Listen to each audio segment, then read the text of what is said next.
Il-lejla tajba ħbib tiegħi, Juventus 4, Sampdoria 2 ġo l-Allianz Stadium ta' Turin. Forsi dak li jkun jara r-riżultati jekk ma jkunx għal-logħba jgħid kemm skurjaw gols il-Juventus, biss kienet logħba ħafna iktar sofferta minn ħsibna. Kienet f'nofs l-ewwel taqsima prattikament meta Juventus sabu ruhom 2-0 minn fuq. B'daqqa ta' ras tal-ewwel gowl ta' Bremer u it-tieni gowl li ġie skurjat b'daqqa ta' ras oħra ta' Rabiot ġara dak li ħadd ma kien qed jaħseb illi f'temp ta' minuta Sampdoria li jinsabu jokkupaw il-klassifika ma' Cremonese b'żewġ gows veloċi u anke sbieħ ta' min jgħid irnexxielhom iġibu l-iskor 2-2 li ma' skor baqgħu jżommu sa tmiem l-ewwel taqsima. U mbagħad fit-tieni taqsima Juventus kellhom il-kattiverja ġusta sabiex elbuhom bl-iskor ta' 4-2. Iż-żewġ goals fit-tieni taqsima ġew skurjati għax minn Rabiot li jagħmel doppietta li ta' min jgħid li Rabiot huwa l-iktar midfielder jiskurja goals fl-aktar 5 kampjonati ewlenin fl-Ewropa, 9, 6 minnhom home fil-Italjan, fis-Serja biex niftehmu. Raba' gowl kien l-ewwel gowl li qatt ġie skurjat minn Mattias Sawle li der emozzjonat ħafna wkoll wara l-gowl li ġie lej il-minuti finali. Ta' min jgħid illi Juventus fit-tieni taqsima kellhom penalty għal fall fuq Cuadrado li sfortunatament minnu Vlahovic laqat il-las tal-wieqfa. Fuq Vlahovic ħanitkellem iktar tard. B'dir-rebħa Juventus minkejja li għandhom il-penalità kieku jinsabu fit-tieni post u qed ngħid din tat-tieni post għax iktar meta jgħaddu ġrani qed iktar qed joqrob il-probabilità li jingħata l-eżitu finali li l-avukati tal-Juventus huma fiduċjużi immens, speċjalment wara li nhar il-ġimgħa il-Juventus ingħatatilhom il-karta li kienu qegħdin jitolbu, issa tgħidu li x'fiha il-karta x'ma nafx, li bis-saħħa tagħha issa ma jistgħu jużawha bħala difiża. Dan minkejja li l-Federazzjoni Taljana għamlet minn kollox sabiex li l-Juventus ma titihomx din il-karta. U qed jingħad li se jkun hemm karta oħra. Allura jiena naċċel x'qed ngħid. Jekk ikollhom jiġu 15-il punt, ikollhom il-Juventus qegħdin fit-tieni post waħedhom b'53 punt. Ovvjament li aħna mhux qed ninsemmu rebħ talik, imma kieku nkunu fi Champions League ta' sena oħra. Li kieku kien qatt ma sar, issa rridu nistennu l-eżitu. Biss però inkomplu naħdmu biex forsi jekk inqas minn 15-il punt naraw fejn nistgħu naslu l-iktar il fuq fil-klassifika u mbagħad naraw x'jissuċċiedi minn hemm l'hemm. Mela niġi għal paġelli tal-logħba il-bieraħ bħala goalkeeper l-Apperin li għalih personali kienet id-darbi ma' Sampdoria, niftakru żmien twil li għamel mal-Genova, ftit se tagħmel fil-gows, ġifieri gows stupendi kif qed tiftiġa qed u ħaqqu 6. Id-difiża mill-lemin għax-xelluk Danilo ħaqqu 6. Veru forsi fil-speeding ta' Amjone ma laħqux, biss però fit-tieni ħaf der ħafna ħjar. Bonucci ħaqqu 5, rajtu naqas statiku, forsi l-injuries, miġdiet sfortunatament għandu injury, xin gravi mill-eżitu li sar aktar kmieni llum, li ġu sostituitu mbagħad minn Quadrado li l-aħħar logħbiet rajnieh itejjeb il-bosta l-prestazzjoni tiegħu li minn fuq ġie l-penalti ħaqqu 7 Quadrado daħal fil-bidu tat-tieni taqsima. Bremer li miġdiet skurja ola fis-sema biex fetaħ l-iskor 6 floku daħal Rugani lejn l-aħħar minuti ma kienx hemm punti. Deċiljo minn kien ninkritikajtu kemm il-darba anke ħabba forsi l-affarijiet li ġraw. Ħaqqu 6 beda bil-mod ma wera ċertu sikurezza t-tim. Fagioli 6.5 iktar ma jmur, iktar ma jħu logħbiet iktar ġib esperjenza u jimmatura. Barrenċea li d-dizappuntani ħafna u 5 wara tal-minuti 20 nofsija logħb. Dal-plejer intilef totalment u mnalla kien Locatelli li daħal floku fil-bidu tat-tieni taqsima li ta' enerġija miġdiet lit-tim Juventus f'nofs il-ground u Locatelli ħaqqu 6.5. Rabiot huwa top player, naħseb u li tgħidli vvota l-aqwa player tal-istaġun ngħidlek ir-Rabiot ħaqqu 8. Hija ħasra li ħajtlaq xorta kifet kemm il-darba ma ntieħx 10 miljuni. Jekk dan jiddeċiedi u barra minn hekk u jrid li jilgħab fiċ-Champions League ta' season oħra xi ħaġa Juventus dil-penalità ma jistgħux jassiguraw biss però nistennew u naraw.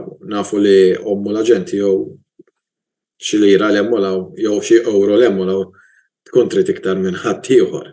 Ġiedin tiġa rajnija fil-passat kemm mal-PSG u anke tal-Juventus ippruvaw buħu Manchester United.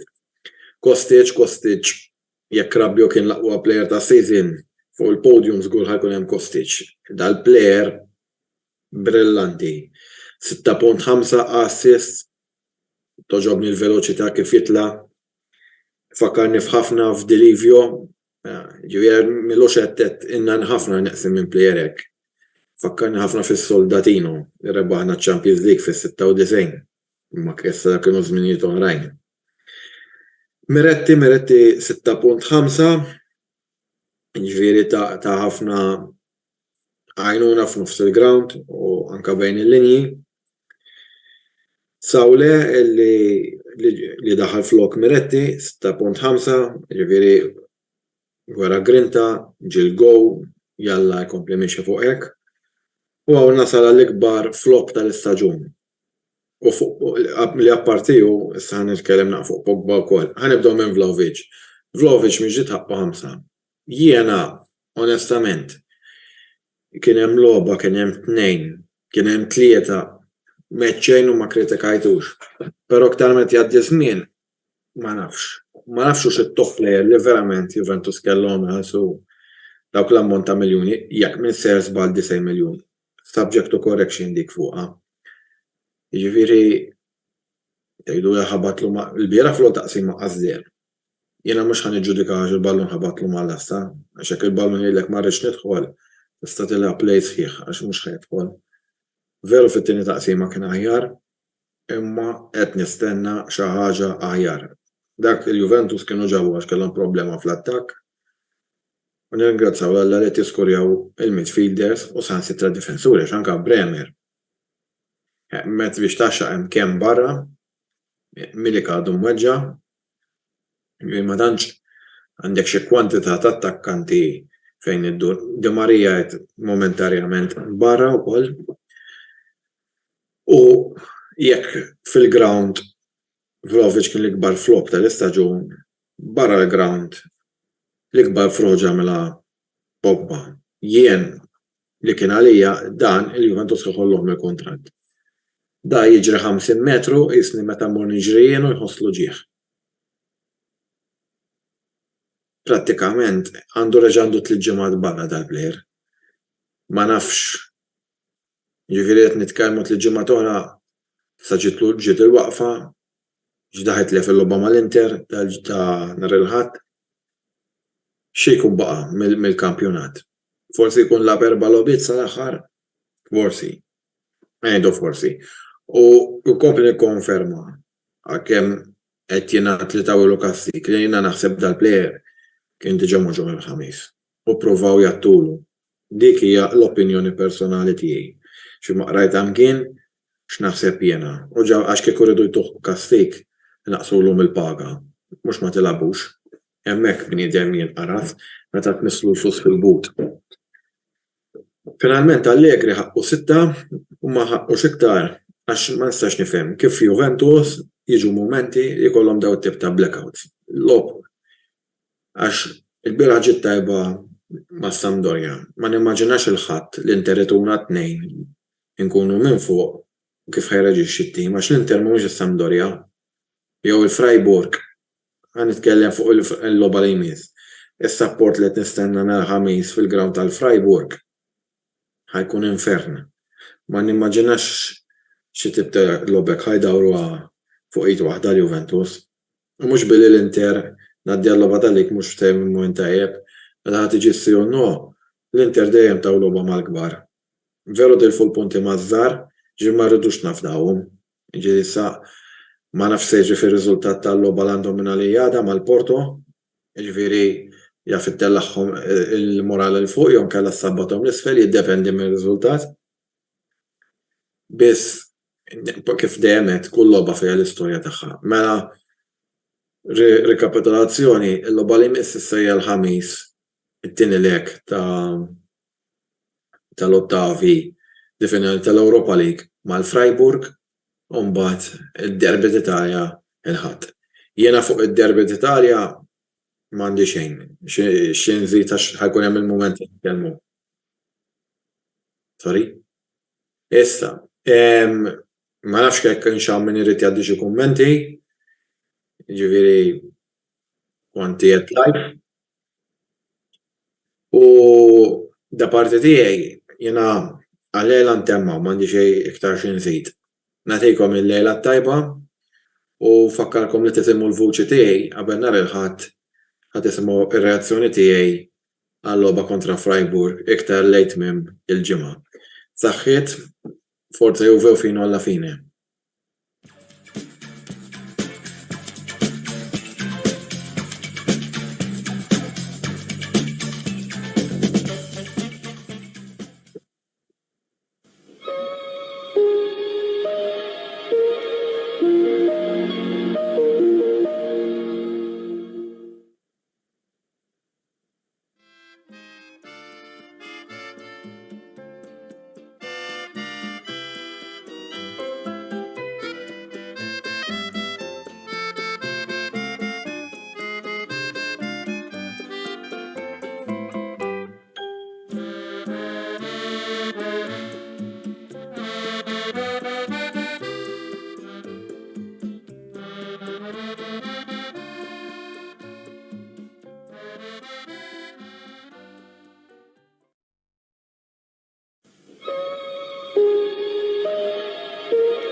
Nsellmilkom ħbib tal-Kamra Sportiva qiegħed hawnhekk sabiex nagħti reazzjoni tiegħi għall-logħba li għadha kif spiċċat bejn Manchester United u Southampton, logħba li spiċċat fid-draw ta' xejn u qabel il-logħba bħala partitarji konna qegħdin nistennew li din logħba nerbħuha, però ma rnexxielniex. U ma rnexxielniex naħseb minħabba raġuni waħda llum li naħseb li bqajna b'11 plejer, naħseb li l-logħba konna nirbħuha.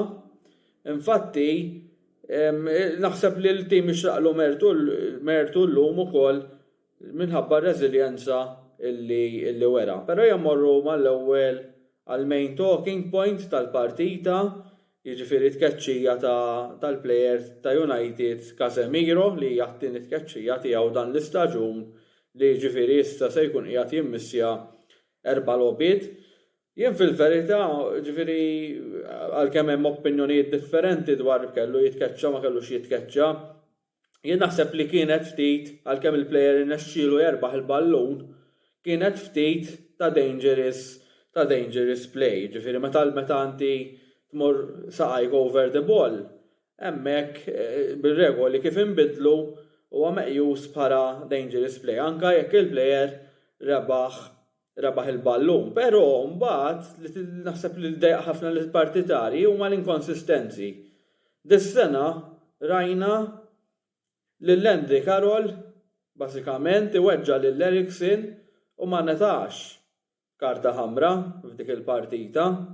Qisu ma ġara xejn kien, bażikament minn dakinhar l-ewwel qas biss daħal lura Eriksen kien huwa key player tal-United tal-istaġun u ma daw it-tip ta' inkonsistenzi li iktar li jdejqu lill-partitari. Il-bieraħ l-istess, il-partita Leicester kontra Chelsea fawl ikraħ fuq Joe Felix ma jingħatax karta ħamra u nistgħu nsemmu episodji regolari differenti mal-istaġun u dawn l-inkonsistenzi huma li jdejqu lilna lill-partitari. Ġifieri dik kien episod fil-partita u minn hemmhekk lem tibda tibża l-isma l-logħba tista' tmur kull naħa, ġifieri fejn qabel kellna l-ottimiżmu illi l-logħba nirbħuha, tibda taħseb li isma' hemm ċans issa di mhux talli ma terbaħx il-logħba talli kważi laqqas iġġib id-draw. U naħseb li meta tanalizza iċ-chances li kellhom iż-żewġ opponents, ġifieri ż-żewġ timijiet, kellhom 4 u kull wieħed shots on target, ġifieri nemmen li mill-United setgħu rebħuha l-logħba, ġifieri niftakar dak iċ-ċans speċjalment ta' Bruno Fernandes laqat il-lasta, però min-naħa l-oħra is-Southampton kellhom iċ-chances tagħhom ukoll, ġifieri laqtu l-lasta huma wkoll, kien hemm xi set pieces dangerous ta' Ward-Prowse ukoll u anke dak iċ-ċans li kellu Theo Walcott meta ġie waħdu mal-goalkeeper li ma profittax ruħu mis-sitwazzjoni. Kien hemm ċansis oħrajn tal-United fosthom fl-ewwel taqsima ċansis ta' Rashford u ta' Varane. U dak il-lasta ta' Bruno li kien dangerous eżatt u stajna minn dak l-opportunità ħadna wkoll 3 punti. Meta tanalizza il-logħba naħseb li kien riżultat fair ħafna u wieħed ma tantx jista' jgerger. Ovvjament it-tkeċċija tiqbal tħallilek naqra toma qarsa f'ħalqek u hija dik li tiddiżappunta ftit dawn l-inkonsistenzi kollha li qed ikollhom hemm fil-Premier League li idejqu l-ħafna supporters. Rigward sostituzzjonijiet ukoll naħseb illi kienu pożittivi illum rajna ġifieri għalkemm konna baxar players, il-logħba xorta ppruvaw jirbħuha. Ma għaddix hemmhekk nistennew is-Southampton. Naħseb li limitajna ħafna lis-Southampton miċ-chances li kollhom għax meta tmur. Baxar players il-chances li kellhom Southampton kienu limitati u ma ninsewx li di t-tieni darba illi ġrat dan l-istaġun. Meta tqis li l-istess ħaġa fl-logħba oħra konna qegħdin nilagħbuhom, konna tnejb xejn minn fuq kontra Crystal Palace u Casemiro l-istess kien keċċa f'dik il-partita u kellna nuru r-reżiljenza fil-logħba, reżiljenza li kienet waslitna sabiex nieħdu 3 punti konna rbaħna dik il-partita bl-iskor ta' 2-1 u llum kellna nagħmlu xi ħaġa simili. Id-differenza darba li ma kellniex 2 goals vantaġġ, però meta tqis kollox naħseb illi mittajna ħafna chances illi kellhom Southampton, allura tittati ħafna mertu lit-tim. Il-coach ukoll prova jkun pożittiv, ġifieri bis-sostituzzjonijiet meta tqis illi daħlu players bħal Garnacho u Pellistri wkoll, ġifieri hemmhekk huma fl-aħħar biss minuti tal-partita li daħal Maguire biex jassigura ir-riżultat tal-partita. Però il-coach prova jkun offensiv u l-logħba provajna wkoll nerbħuha wkoll bl-introduzzjoni ta' Garnacho u ta' Pellistri. Pellistri illi l-aħħar logħba ma kummentajtx fuq u huwa plejer eċitanti ħafna li eċitani bħala supporter. Huwa fast player ħafna, ġifieri huwa plejer li huwa dangerous meta jkollu l-ballun fl-attakk u naħseb li ħanaraw ħafna kif għandi fiduċja ħafna plejer bħal Garnacho għandi ħafna fiduċja wkoll fil-plejer bħal Pelestri u jekk forsi jirnexxielna illi it-top 4 dis-sena jkun assigurat forsi ftit qabel bil-logħbiet ukoll li ġejjin, forsi jkollna aktar chances li naraw forsi anke mill-bidu il-dan il-plejer tant eċitanti Pelestri. Ma ninsewx il-logħba kontra Real Betis fejn daħal u kellu impatt mal-ewwel fuq il-partita għaliex kien involut mal-ewwel fil-raba' gowl kontra Real Betis. Dan ir-riżultat bejn wieħed u ieħor ħallina kważi fl-istess sitwazzjoni, ġifieri issa jekk kien hemm xi dubji żgur illi issa m'hemmx dubji li bażikament kull m'hemm ċans li iktar dis-sena nistgħu nispiċċaw ħajju għat-tielet post. Ġifieri hemmhekk naħseb konfermajna dak li konna nafu.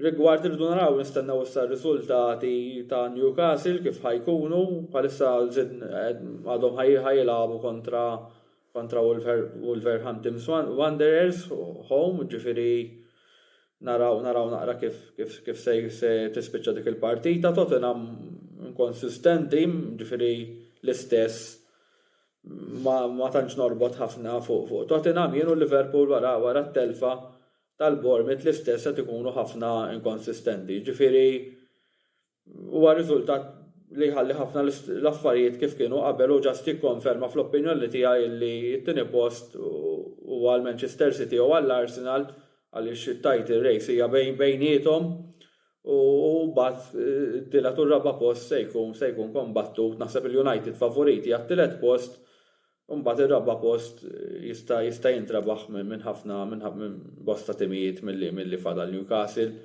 Tottenham u Liverpool.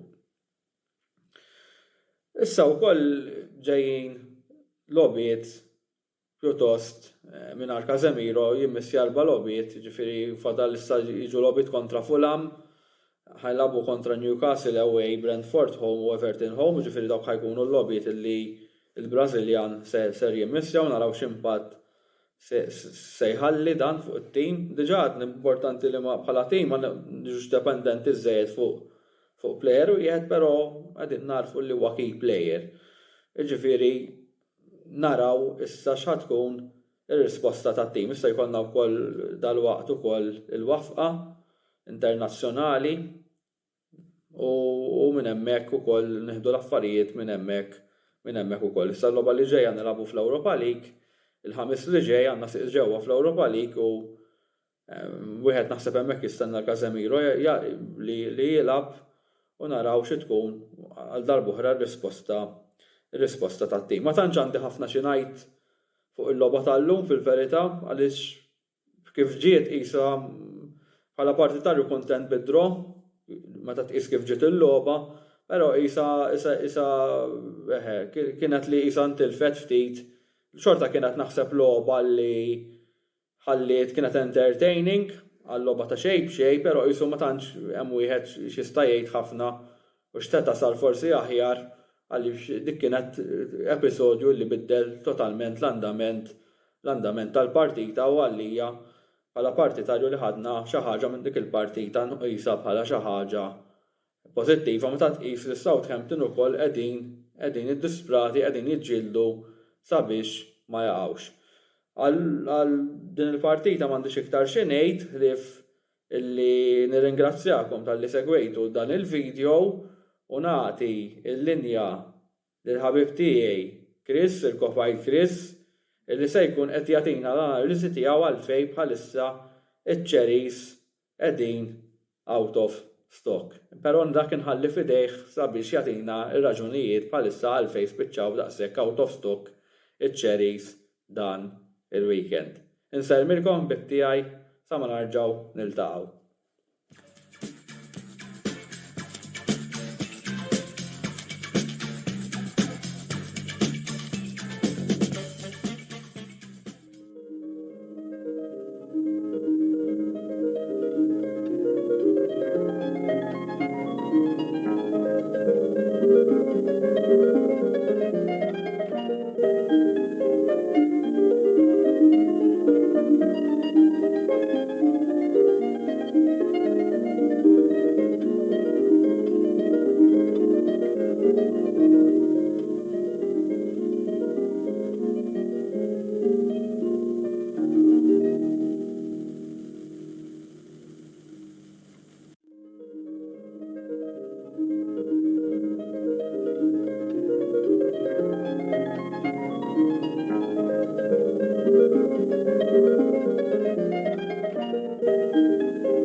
Segwaċi tal-Kamra Sportiva, grazzi tal-li għal darbuħra t-seguna, grazzi u koll il-supporters t-jizdiedu li tal-Liverpool t-jizdunu minn segwu l-oknati u koll għet jaffuċinawni kultant jgħidu li xċajt t-taħjar fej ma qablux miħaj, min jieħu biex nitkun kellim.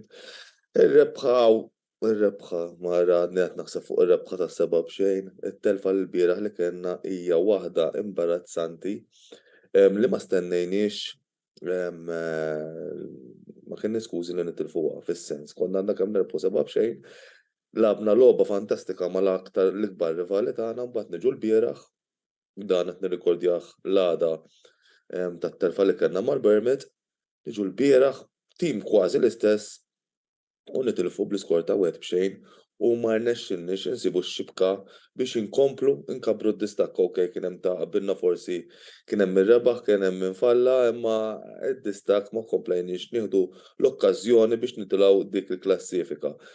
Il-backdrop ta' warajja illum qed juri l-embarrassment ta' performance li labna l-bieraħ. Alright, forsi kellna affarijiet kontrina fl-ewwel half kien quite an enjoyable half.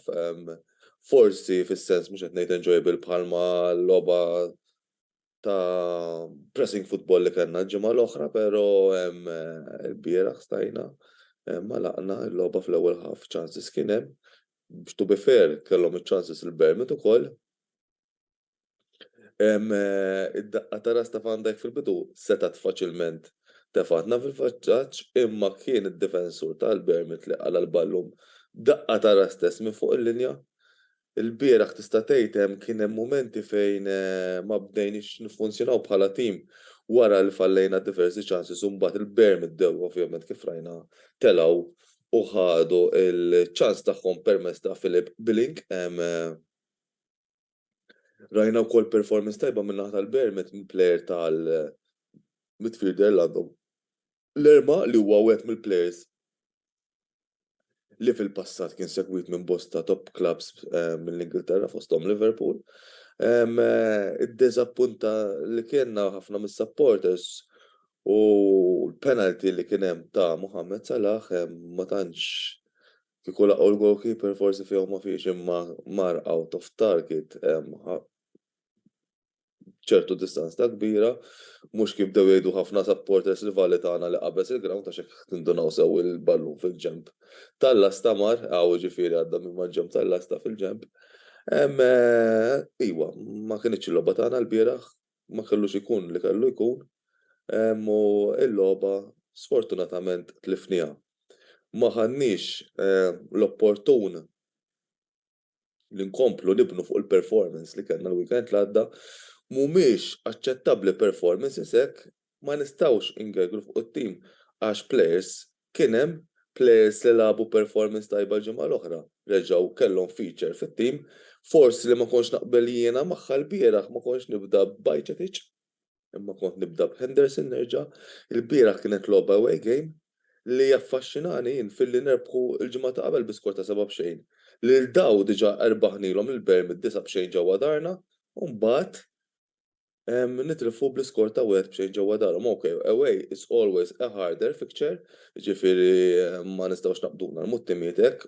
Il-Bournemouth huwa it-tielet tim mill-aħħar tal-klassifika, ġifieri ovvjament pruvaw ukoll jagħmlu prestazzjoni huma min-naħa tagħhom ma jistgħux jibqgħu jitilfu lanqas għax issa dejjem qed jirriskjaw li jaqgħu u kien tim organizzat ħafna u rebħu l-logħba, ġifieri l-mertu ma tistax neħħihulhom, però daw il-performances mhux aċċettabbli wara li kellna nerġa' ngħid dawk ir-riżultati li għadni kemm semmejt qabel.